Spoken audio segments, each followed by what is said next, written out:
All right. So I was driving Lyft, which is a kind of like a taxi service. But just so happened this time I picked up a couple.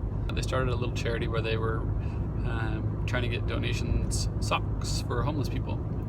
Their goal was 600 and they ended up with 1,200 socks, which is awesome.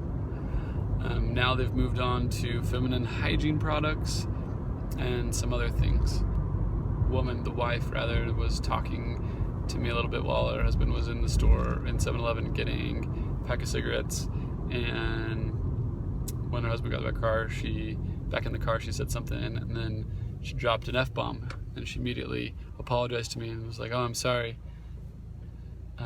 Sorry to swear around you because you're Mormon."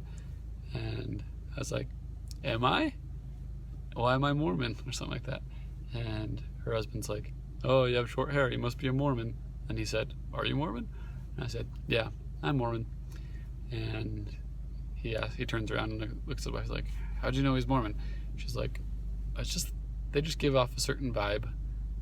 I just knew he was Mormon. And so, I don't know, I just had that cool experience. I've had similar experiences, and maybe not in the same exact light, but I think I've shared this story once before, but there was a time when I was in New York on a subway, similar but not identical experience, and this man, he looked over at my sister and I, and he said something along the lines of, "You're one of those Mormons, aren't you?" And I said, "Yeah, why?" There's hundreds of people on the subway. It's next to this guy, and he's able to look across at me and identify that I'm a Mormon.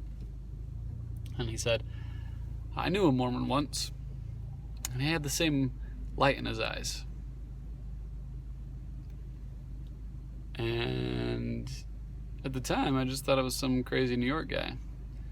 But again, as I'd studied and learned more about the light of Christ, and the more that we live Christ-like lives, the more we receive Him in our countenance.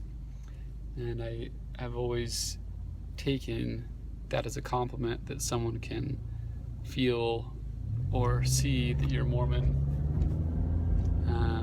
just based on your countenance.